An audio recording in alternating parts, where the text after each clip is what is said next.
Right now, you can buy an Invicta that says on the box it is worth not $2,000 and pay about $80 for it. And you can buy a watch from a small workshop in Switzerland where $80,000 barely covers the hand finishing you will never actually see with your own eyes. On paper, both are the same object. A thing on your wrist that tells the time. But those two watches have almost nothing in common because the price of any watch is really split between two very different things. There is what you pay for markup, and there is what you pay for mastery. The whole market, from a mall kiosk quartz to a piece that takes 3 years to build by hand, sorts into 7 levels along that one line. And at every single rung, there is one thing almost everyone gets wrong. Level 1 is the fashion and mall brands. Invicta, Fossil, Michael Kors, Armani, Diesel. Walk into any department store and this is the wall you see first. Glass cases full of chrome and crystals and a price tag that feels almost like luxury. Here is the part they would rather you not think about. Open most of these up and you find the same cheap quartz module. The kind that costs a few dollars in bulk, sitting inside a dozen different logos. Fossil holds the actual watch licenses for Michael Kors, for Armani, for Diesel, and builds them all under one roof. So the Kors on one wrist and the Armani on the next can be cousins off the same production line, wearing different names and very different price tags. You are not paying for the movement. You are paying for the letters printed on the dial. And Invicta turned that whole idea into performance art. A watch that lists at $2,000 and sells for under $100, where the enormous fake discount is the entire marketing plan. To be fair, some of these look perfectly fine on the wrist. The design is not the crime. The crime is the story attached to the number. So what does almost everyone get wrong at level 1? They read the number on the tag as information about the watch. At this level, the number is not information. It is decoration. It tells you what the brand wants you to feel and close to nothing about what is ticking underneath. A $300 fashion watch and a $30 Casio can share the same class of movement, and the Casio will often keep better time, which is exactly why the next level lands like a slap. Level 2 is honest entry mechanical. Seiko, Casio, Citizen, Orient. A $100 Casio F91W keeps better time than a fashion watch costing 20 times as much. And it has been quietly doing that since the 80s. This is where the markup collapses and the value spikes. Hard. Seiko does not buy its movements from a catalog. It makes them in-house, including the hairspring, one of the hardest components in the entire craft to get right. And it does it inside watches that cost a few $100s. This is the same company that built the first commercial quartz watch back in 1969 and reset the whole industry overnight, and the same company that builds Grand Seiko at the top end. So you are not buying a toy. You are buying the front door of a serious watchmaker. Casio has sold more of that one plain F91W than any single G-Shock model ever made. Citizen runs its watches on light and never asks for a battery again. And it quietly owns Miyota, which supplies movements to half the affordable industry. Orient, owned by Seiko, hands you a real mechanical automatic for the price of a decent dinner. The mistake at level 2 is basically snobbery. People glance at the price and write these off as cheap, when cheap is the wrong word entirely. Inexpensive? Yes. Cheap? No. On the one thing a watch actually exists to do, keeping time, these quietly beat objects that cost a small fortune. This is the best pure value on the whole ladder. And if you are buying your first serious watch, it is almost certainly where you should start. Yet most buyers walk straight past it to go chase a logo one level down. Level 3 is where the enthusiasts live. Microbrands, the small independent makers like Christopher Ward and Baltic, and the dozens that followed them. The idea here is beautifully simple. You stop paying for a marketing department, and you start paying for the watch. These brands sell straight to you. No boutique on Bond Street, no celebrity on a billboard, no chain of middlemen, each taking a cut on the way to your wrist. All of that saved money goes into the object itself, so the finishing and the design punch far above the price. Christopher Ward is the clearest proof anyone could ask for. They built a chiming watch called the Bel Canto, a complication that sounds the hour out loud and priced at around $4,000. A grand old Swiss house would charge you 6 figures for a chime like that. One comparable chiming piece from Rung runs past $450,000.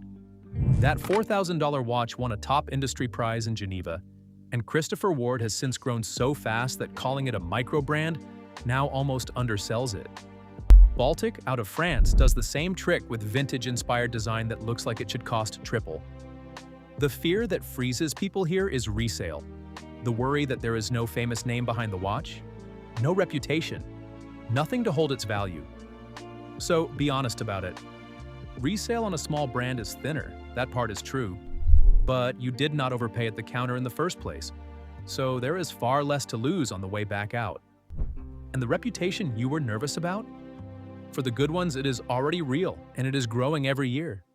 You are just early. Level 4's mid-luxury and heritage entry: Tudor, Longines, Oris, Hamilton. This is the first rung where the badge on the dial is not just a story. It is a promise the brand can actually keep. Tudor is the sharpest example on this level. It is Rolex's sibling company, and it puts genuinely in-house movements inside its watches, certified for accuracy to a standard tougher than a normal chronometer, with long power reserves for a fraction of Rolex money. Those movements are so good that Tudor now supplies versions of them to other respected brands. Longines and Hamilton sit under the Swatch Group with real history behind them. Hamilton has been on the wrists of astronauts and in 100 films. Longines carries a documented past in aviation and observatory timing. Oris stays stubbornly independent and builds its own modern movement with a 5-day power reserve and a 10-year warranty behind it. At this level, the equity is earned. The heritage is real, the engineering is real, and the price still lives in the low thousands. So what goes wrong here? Call it the crown-adjacent trap. A lot of buyers reach for a Tudor purely because it is the closest thing to a Rolex they can walk out of the store with today. That is paying for proximity to a logo, not for the watch in front of you. Judge a Tudor as a Tudor, and it is superb. Buy it as a consolation prize Rolex, and you have quietly slid right back into paying for markup.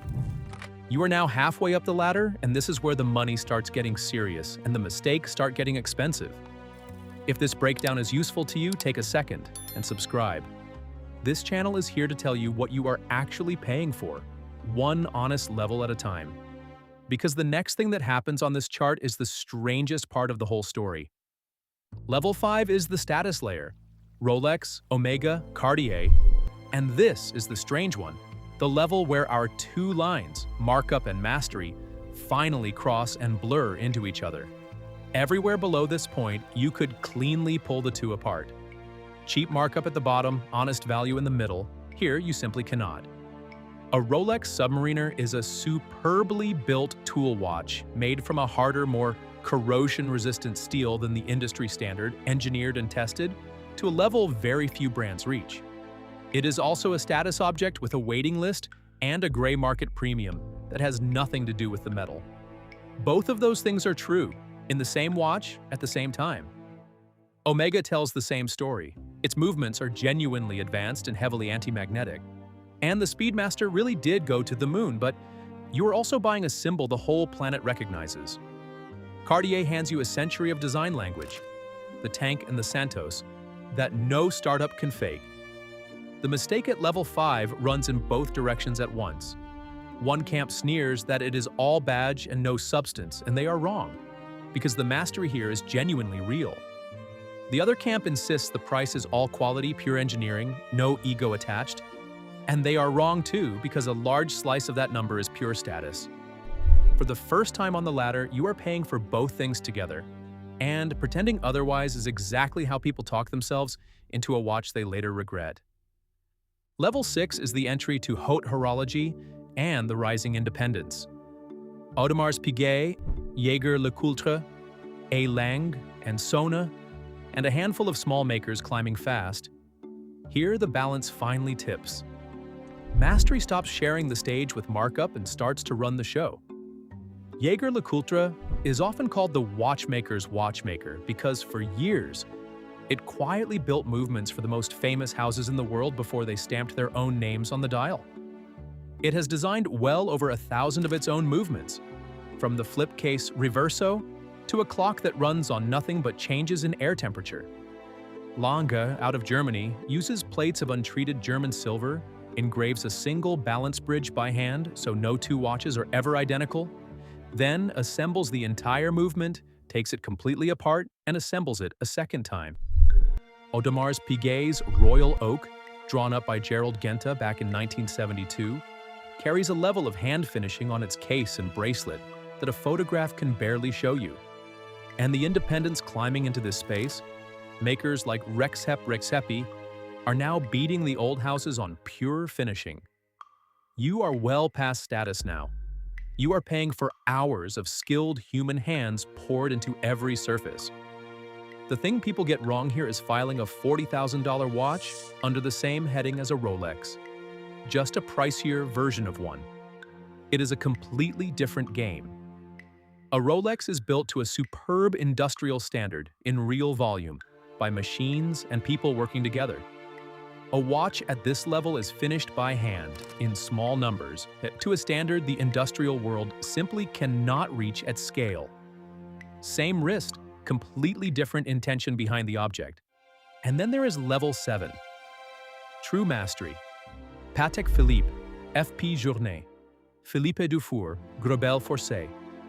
This is the very top of the ladder, and it is the level almost nobody actually understands. Philippe Dufour finishes every watch that leaves his workshop himself by his own two hands, and that is why he makes around 8 in a year and made only a couple hundred across his entire career. One of his simplest watches now sells at auction for well over $1 million. Greubel Forsey pours roughly 6,000 hours into a single handmade piece, which is close to 3 years of one person's working life, and finishes 2 or 3 of them a year.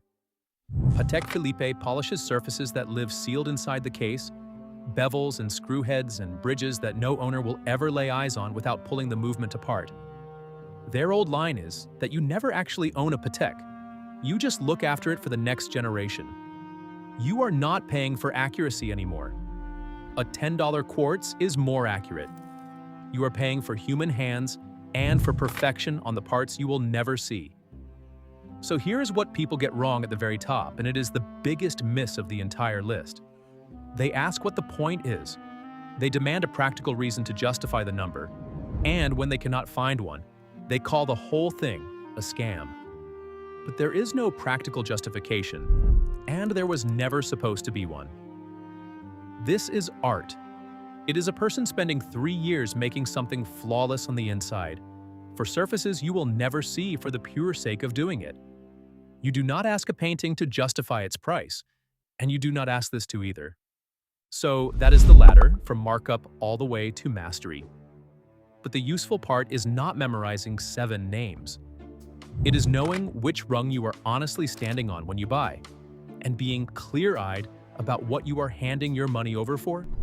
Because the smartest buyers on this entire chart are almost never the ones spending the most.